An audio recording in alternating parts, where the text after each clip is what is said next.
Hello and welcome to another edition of the Memory Lane podcast here on the DK Pittsburgh Sports Podcasting Network. Great guest for you today, former Bucco shortstop Jack Wilson. Played the game, always had a smile on his face, just had fun playing baseball all the time. Jack, I appreciate you joining me. What does it mean to you that people look back on your career and they remember that you were a fun guy to watch? You looked like you were playing a game.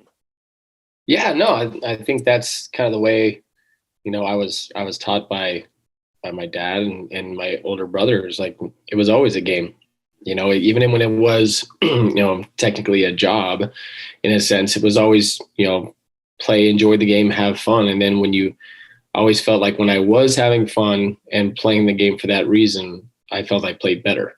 When things got rough or you had a slump or whatnot, always would flip back to me, and it's still a game. They still call it a game for a reason, that you're supposed to go out, have fun, put your work in practice, put your work in pregame, but just go out and play. I mean, that's why you call it playing baseball, so just have a good time and put a smile on your face. And it's such a negative game in a sense where it's like you get out 7 times out of 10, you're a stud, so I tried to stay as positive as I could. Yeah, we're going to talk more about that later on because, Jack, I coach 9-year-old kids, and I tell them, hey, if you get out 7 times out of 10, you're going to the Hall of Fame, you're going to make $100 million. So right. We'll get to that here a little bit later on. But what I like to do to start these podcasts, Jack, is let the folks know what it is you're up to now. You've been retired for about a decade or so. What is it that you're doing at this stage of your life? Well, I jumped right into coaching, fell in love with it, to be able to kind of sink my teeth into a new profession, I guess. Just started with travel ball and then moved on to the high school ranks. I did that for 5 years. I just finished that last year. So I really enjoyed that. And then, about 3 years ago, I was hired by USA Baseball. So I helped early on. I helped the tryout process for making the national team for the 18U national team. And then the last 2 years, I've been hired as on staff as the third base coach, infield coach for the national team for the 18U side, which is really going to be fun this summer because we're playing in the World Cup. We're hosting the World Cup this year in Bradenton, Florida, Sarasota, which is obviously where I spent a lot of time in spring training with the Pirates. So I'm really excited to get back there. And, for those that don't know, the World Cup of baseball is pretty much the Olympics for 18U baseball. So you got Japan, Cuba, Korea, United States, like Mexico, Canada. It's a huge deal. And so we're really excited to start that process in late June for the first tryouts and then play the World Cup in September. So we're really excited this year. I like to jump into favorite memories and everything because this is a memory lane podcast. But since you're talking about coaching, what does coaching kids nowadays entail? Do you, because you came up during a different era, basically every player came up during a different era with regards to exit velocity, launch angle, all of these kinds of things. But you've got to coach kids now with all of these new metrics and all of these, new philosophies and principles. Are you teaching any kids to bunt, Jack? Oh, no, I don't teach any of this metric stuff. That stuff doesn't make any sense to me. I think the Major League Baseball is completely juiced. It goes 50 to 75 feet further than the balls we used. And so that makes sense. Why would anybody want to cut down their swing with 2 strikes when they can hit a ball at 60%? I mean, I watch baseball games, guys hit off the end of the bat and get jammed and they're going deep. So it's like, okay, if that ball's a Pro V1 Titleist underneath that leather wrap that looks like a baseball and it's going that far, why would you not just try to lift and separate and try to get the ball in the air? But the game itself is still, especially in the youth level, still hitting line drives, getting on top of the ball. I mean, even with high school, you put the ball in the air, they catch it, you're out. And they say, well, major leaguers don't want to hit the ball in the air. Well, it's because they have the best defenders in the planet playing infield. I don't want to hit the ball to them either, but that's not the way the game is played at the youth level. So when I was at high school, bunts, hit and runs, safety squeeze, suicide squeeze, all that stuff that was in the same era when I was playing is still taught. And if you watch college baseball, it's exactly the same. You're still playing the game like it was played way back when, because the metrics only make sense to major leaguers. It doesn't make sense to anybody else because they're just not men yet. When you're watching the strongest, biggest humans play the game and they can put the barrel on the ball really, really well, like, okay, those metrics make sense, but not for a 17-year-old kid, it doesn't, who hasn't grown into his body yet. So It's none of those metrics, I believe, really have any effect until they get into pro ball. That's tremendously refreshing to hear. And a lot of people I talk to, even if they love baseball for 50 years, it's harder for them to watch the game now because it is so different at the big league level. So it will be refreshing probably for a lot of people to learn that kids are still being taught the game the right way. But I want to ask you this. Those kids are probably watching Major League Baseball. Do they come to you and say, hey, Coach Jack, why aren't I worrying about exit velocity and launch angle? It's basically because I give them proof. I coached baseball for 5 seasons on a really high level high school team. Actually, the high school that I played at, we went 98-30-1 with a state championship and a couple league championships. We were Division II. All of my entire, Division II in California is one step from the highest when you're looking at 6,000-7,000 person schools. And I give them the statistic when we hit the ball. Now we had the number 6 ranked team in the nation last year in high school. When we hit the ball and our out percentage is 40% or more in the air, our outs were created in the air. The most we scored on average is 4 runs. If it dipped just to 38%, where we're only flying out 38% of our outs in a single game, we were averaging 7 to 9 runs. Just because it's like, okay, when you hit the ball, because your launch angle is based on the fact that, okay, when you hit, I can take the same launch angle that Josh Donaldson does with the same swing, but a 16-year-old kid's going to hit that 280 feet. Josh Donaldson's going to hit it 440, same swings, but just not strong enough. So that stuff doesn't make sense. It doesn't matter unless you're just a really, really strong young player. And even then, it doesn't really make sense. You hit the ball on the ground, they have to catch it, they got to throw it, and another guy's got to catch it before you get to first base. That's 3 things that have to happen. And in youth sports, I'm watching college games nonstop to watch my son play, and that's still a hard thing to do for an infielder to field the ball and throw it over to first and get a guy out who's running down the line.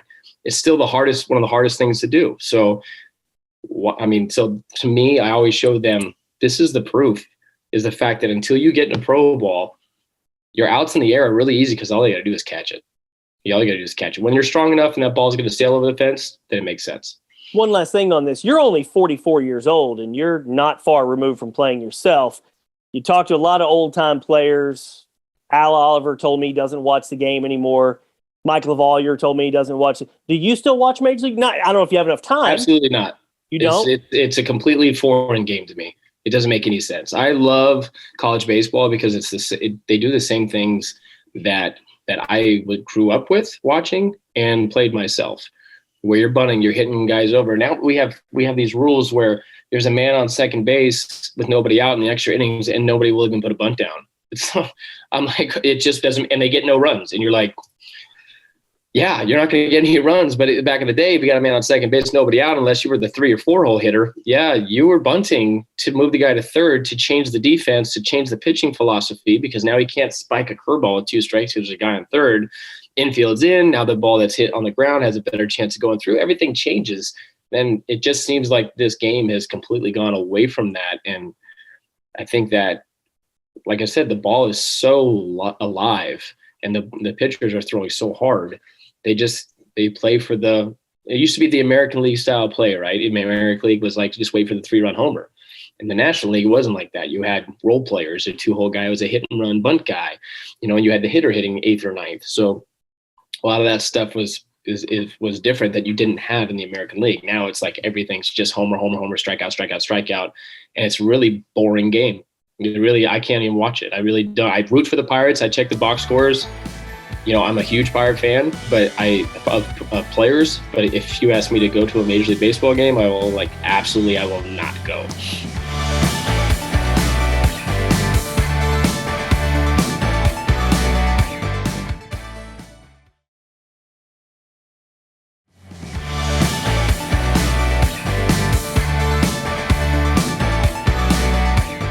And most people probably feel roughly the same, former players. Would that be accurate to say? I haven't really asked them. I think it's just because, we have conversations about our kids, and stuff like right. We're talking about that type of stuff. And, every now and then I'll talk to Andrew McCutcheon, who's still playing, and guys that I played with that are still going after it. I saw Oliver Perez just signed the other day. I'm like, my goodness, this is crazy. He's 74 years old. I know. It's nuts. I think it's such a different game. So and especially too, I have a son playing college baseball, and when I can lock in for 9 innings, no problem, because that's still the game that I recognize. Awesome. That's great. All right. So going back to your playing career, again, as I mentioned earlier, it was fun to watch you play because you always looked like you enjoyed playing. When you look back on your time with the Pirates, what are your favorite memories, Jack? And not necessarily the winning and losing. We'll get to that in a bit, but just you personally being around the game, being in the big leagues for so long. What do you enjoy most from those memories? I think the one that sticks out, I love being on the field watching Freddie Sanchez win his batting title. I think that's one of my favorites, if not my favorite, just because coming where he came from, he was injured. He was a backup player. Joe Randa hits a ball off his foot and breaks his foot. And Freddie gets an opportunity a month in to be an everyday player, and the guy gets 200 hits and hits 356 or whatever it was. And on that last day, him and Miguel Cabrera are pretty close to each other, and Miggy needed like 2 or 3 hits, and Freddie only needed 1 to lock it in. And I think I was on base for that final hit that he needed, and it was just an amazing moment. It was just really awesome to see a guy like him in his journey between junior college and D2 to get drafted, to being stuck behind Nomar Garciaparra in Boston, to coming over to our place and then being a bench guy and then getting an opportunity to start. And then next thing you know, he's 3-time All-Star, 2-time world champion. But that just watching that unfold was amazing. Watching, one of my favorites is the comeback against the Astros. I think it was maybe 0-1, maybe 0-2, where we were down 7 with 2 outs in the 9th inning, and we came back and won on a Brian Giles grand slam. That one always was. I was on second base for that, so that was a lot of fun to be a part of. It was our first game of a doubleheader too, so we got all energetic, and then we got to play another game. Rob Kovacevic, 2 homers on the day his son was born. And his son's a really good baseball player now. He's a junior in high school, and he's a left-handed pitcher, and he's really good. So just stuff like that, where personal stuff that you got to see firsthand. Not necessarily stuff that I did. I think that I enjoyed watching guys that I played with in the minor leagues. That Freddie and I played travel ball together in high school. I enjoy seeing those guys succeed and being there for that and for those special moments. Would you say that the camaraderie, being around the guy, is that maybe, you're still coaching, so you're around baseball players all the time, but is that one of the things you miss the most about not playing any longer? Oh, for sure. The time in the clubhouse, the time on the road, hanging out, being at the clubhouse early, breaking down and just getting to play the game, being out there with Freddie and not having to say a word to him and knowing exactly what he's going to do on a certain ball up, when we're turning a double play, those little things, those little nuances, like, it's something you definitely miss because it's such a big part of your life, and it's such a big part of being a team and a teammate is that time you're spending off the field and in the clubhouse, playing ping pong, playing cards, whatever it is. That's the stuff I think you talk to most players. That's the stuff they miss the most, is hanging around with the guys. Spring training was always a blast.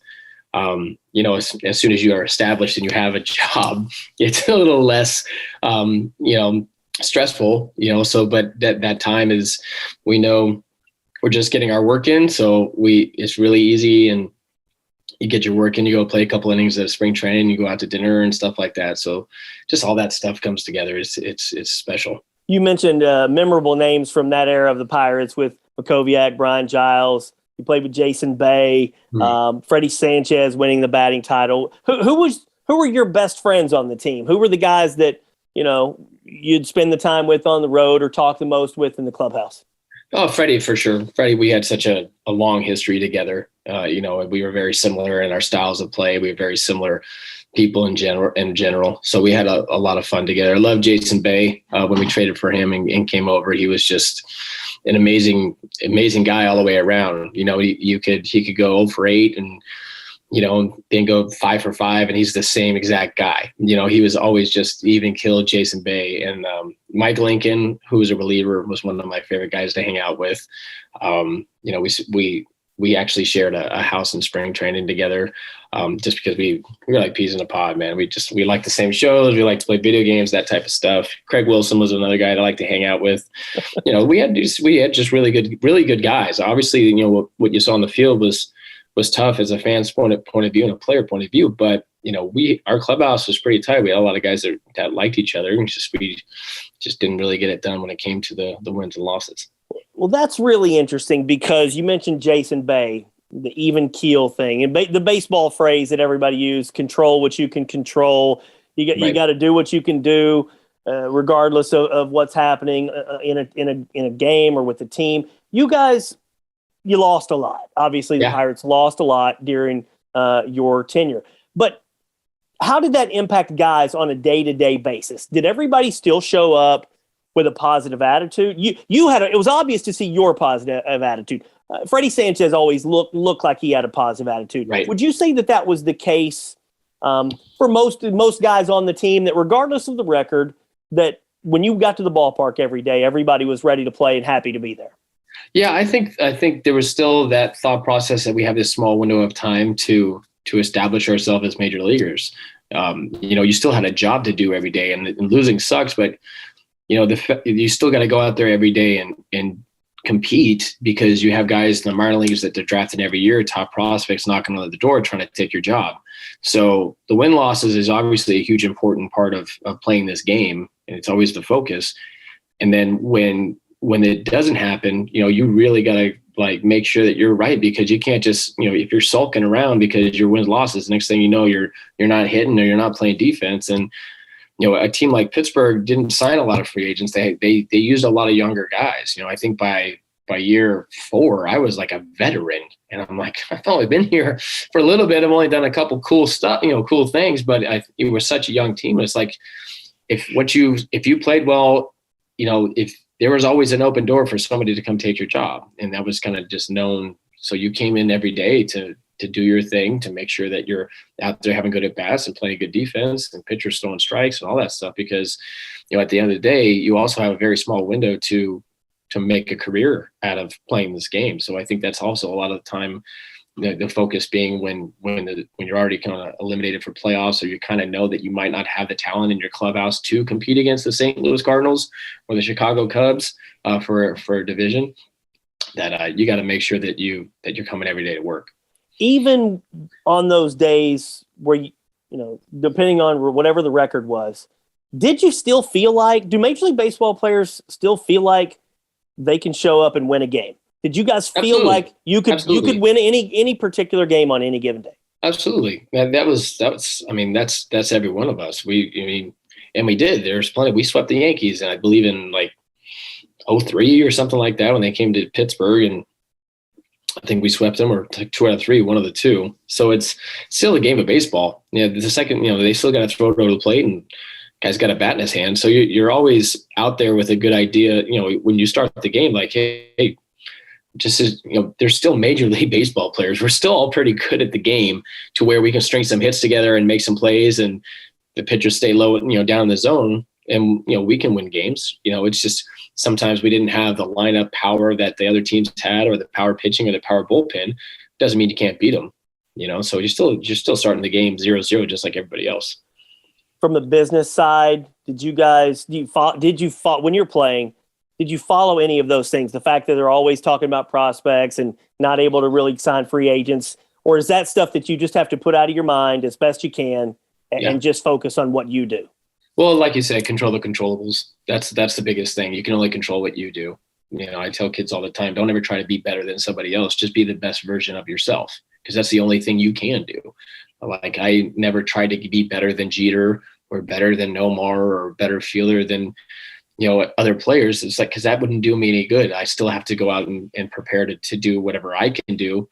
Everybody's got their own style, their own type of game, their own swing, whatever it is. And that's what you need to focus on. So I think that all that stuff is just I guess LeBron says it's white noise, and it really is. I mean, if you read into it, if you read, oh, hey, they might bring this guy up and send this guy down. And if you read that, how is that going to help you? How are you, by thinking about that, by focusing on that, how could that possibly help you go out and do your job and play and help your team win? So none of that stuff is unless the GM sits you down and said, yeah, we traded you, or yeah, we're sending you down, that's really, nothing really is real. Was it something that everybody just understood the way the Pirates kind of operated, small market and everything? Did players talk about that, or did you just try to avoid it because maybe everybody knew what the situation was with player acquisition and everything, and, right. and you just had to focus on what you could do, or did it bother some people at times? Not really. I mean, they're paying you to go out there and be in the big leagues. So really don't have much to complain about. You're there, and, yeah, you wish you can get some players here. And it was never their style to go out and get free agents, and still isn't. I mean, even the years that they went to the playoffs, it was all homegrown guys. Then they sprinkled in a Francisco Liriano or AJ Burnett here and there, but it was, Walker, it was Jordy Mercer. That's right. Jordy, yeah. Yeah, right. Yeah, Pedro Alvarez at third. Like, everybody was homegrown. When they started putting money, I think the frustrating was watching the draft, because so many years over there, it was the high school pitcher when you had these studs available that you passed up because, we had the first pick and we didn't go get, the switch hitting catcher that I think ended up going to, gosh, what was it? Matt Wieters, yeah, Baltimore. Yeah. And you would see a guy, and we draft a guy or a young guy, and you're like, man, if we ever started getting the best college players, because that they could make an impact within a couple of years. And then everything started when we took Pedro. When we took Pedro and started spending money in the draft, then you saw, Garrett Cole get taken, and they built around those guys. And you had Neil Walker there. Obviously you had McCutchen, but you built through the system. And that's kind of going to be their style, is the fact that if they don't miss on, not missing on draft picks, which they do a really good job of, I think, and making trades when they have the guys that are there, they're worth value. I think they did a great job last year of, their minor league is stacked right now, and I love their future because they've done that. They've done that. They've done really good in their drafts. They obviously a stud catcher from Louisville last year. So they have a very bright future, and they were able to trade guys like Adam Frazier for some really good prospects and stuff like that at the break. So you got to love what they're doing as far as a future is concerned.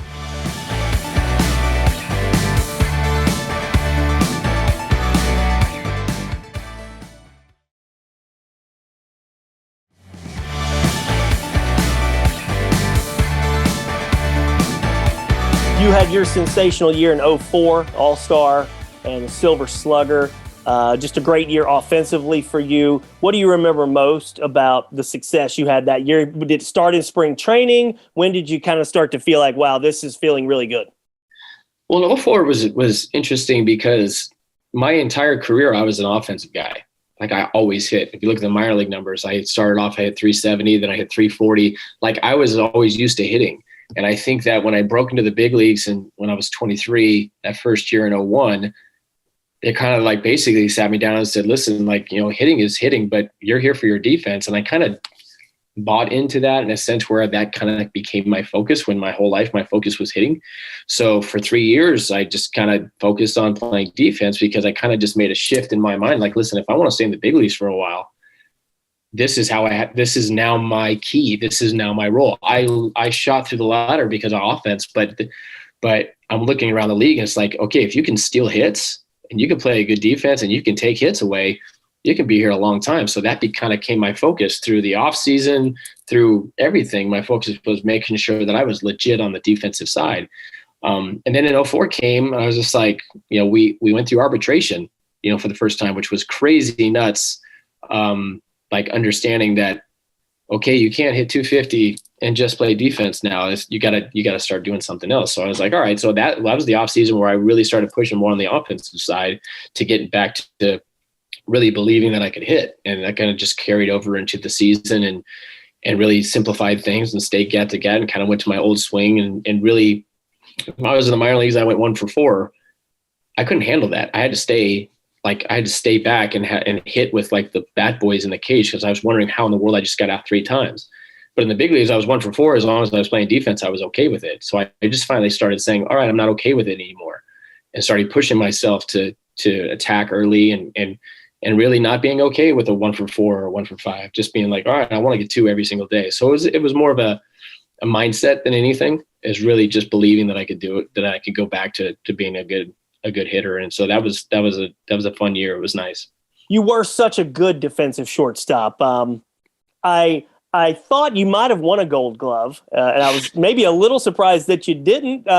Were you close in any year? Did you? I had five times I got second place. 5 times. Okay, I thought you'd. So I got 5 silver. I tell people I have 5 silver gloves because they all think that I did. They tell me I'm like, oh, and Gold Glove defender. I'm like, actually, right.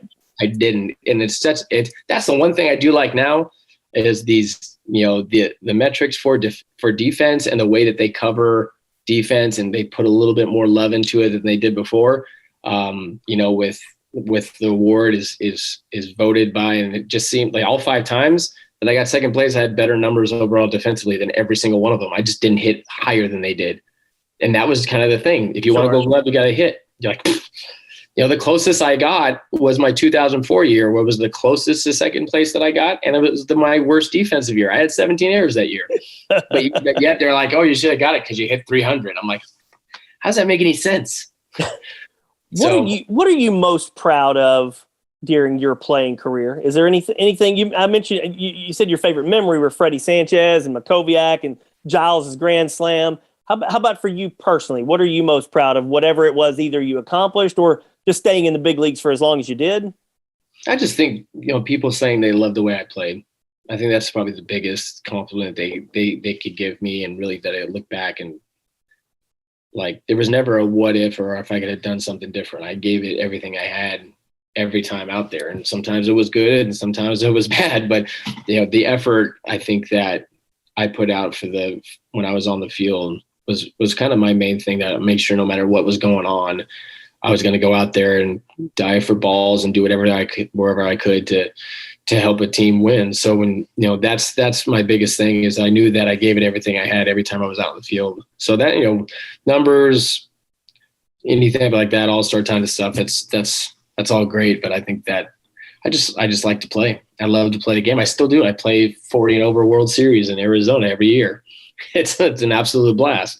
Of course, I catch and hit left-handed, which is a lot of fun too. But I still love playing the game. I can't do softball. Coaching.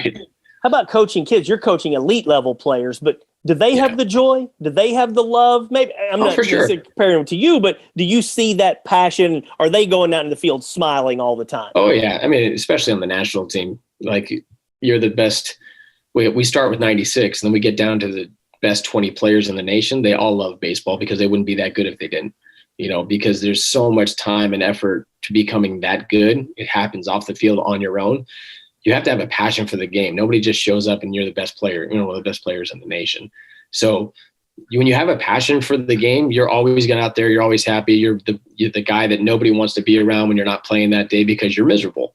So, that at that level, I mean, the high school level is a little different because you only have a certain amount of kids that might go on to play D1 baseball. Some might go to junior college. Some, half your roster might not play baseball again. So that's a little bit different than the national team. But, baseball is still a game. It's still fun for everybody. And I think as a coach, that was one of my main focuses, is making sure that we do work. I told them, practice is work, but you play the game. I let you guys play the game. And if there's coaching moments, I take your side and we talk about it. But, we work at practice, but you play the game. We do this to have fun. My son's 9. I coach 10U kids, 12U kids. What bit of advice would you give to young kids playing baseball? Oh, just I tell them, I said, what, you can be really good. You can even be great. You probably just be really good if you just go to practice and you just go to practice and that's all you do. It's like the great baseball players. That's not.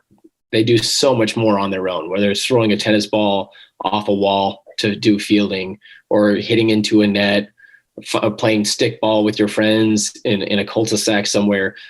All the best players the practice time that they put in with their coach and their teammates is the smallest amount of practice time they get in a week, because they're doing stuff on their own. And that's why I tell kids, if you want to be really, just want to be good, just go to practice. And even in high school, that's every day. If you want to be just good, come to practice, do your thing. You'll just be good. If you want to be great, you do the other things that are needed on your own. Jack, you sound like you would be a tremendous broadcaster. So I'm going to ask you this. 5 to 7 years, this will be the last thing, 5 to 7 years from now, what's Jack Wilson doing? High school coach, college coach, minor league coach, coach in the big leagues, or broadcaster? I go all in on college coach for sure. That's my dream. That's what I want to do. Started slowly. I went back to school after I was done. I was only 2-year junior college guy when I got drafted. So I actually went back to school online about 6 years ago and finished and got my degree so that I can be NCAA eligible to coach at the D1 level. So that is the ultimate goal. That is my new big leagues for me. But I know I have a lot to learn. I think just like anything else as a player, you have to be coachable. You have to want to learn. There's a whole nother level. I travel around everywhere my son goes and I watch baseball. And it's like a classroom to me. I'm watching the other programs. How do they run their program? I obviously know a lot about Grand Canyon because that's where my son plays. So that's what I want to do. And I think there's a long way to go before I feel comfortable with being hopefully a head coach one day. I'd love to be an assistant to start and learn the process. I think there's steps you got to take to that. So that is the goal. So maybe 5 to 7 years from now, maybe in the next couple of years, go out and put myself out there to be an assistant coach somewhere after my son's done playing, and maybe one day get a head coaching job. That would be amazing. And even though those Pirates teams you were on, they lost a lot, you're still very well remembered in Pittsburgh. What do you remember best about Pirates fans and PNC Park? Well, I think they just appreciated, like for me personally, they appreciated how I went about my days. They would always, like you said, they were always appreciative of how I played, and how I think it was a perfect match when I got traded over from St. Louis. That blue collar, hardworking city, steel workers, like that whole thing. That was kind of just how I was raised. It was my dad was my coach forever, and it was always about working hard and running as hard as you could down the line, even though you hit a ball back to the pitcher, all that stuff. So I think it was a perfect match for that city. My kids grew up in Pittsburgh. My wife and I were 23 and 22 years old when we arrived there. And, 9 years later, all three of our kids were considering Pittsburgh as home. My daughter was born in Pittsburgh during the season, so very, very close to our hearts. Love the fans. I love getting back there when I can to catch a game or do some stuff with the alumni group. And, it was a privilege to wear that jersey. It really was, no matter what the win-loss says. I mean, it was such a historic franchise, from everything. From being the very first World Series of all time to today. I don't care. That Pirates P means a lot. And I think it meant a lot to me. It was very tough to leave that for sure, but it's nice that I can get back to that as much as I can. Awesome. That's very well said. Jack, thank you so much. Very, very appreciative of you taking the time to share your memories. A lot of great stuff. Thank you so much. No problem, Cory. All right.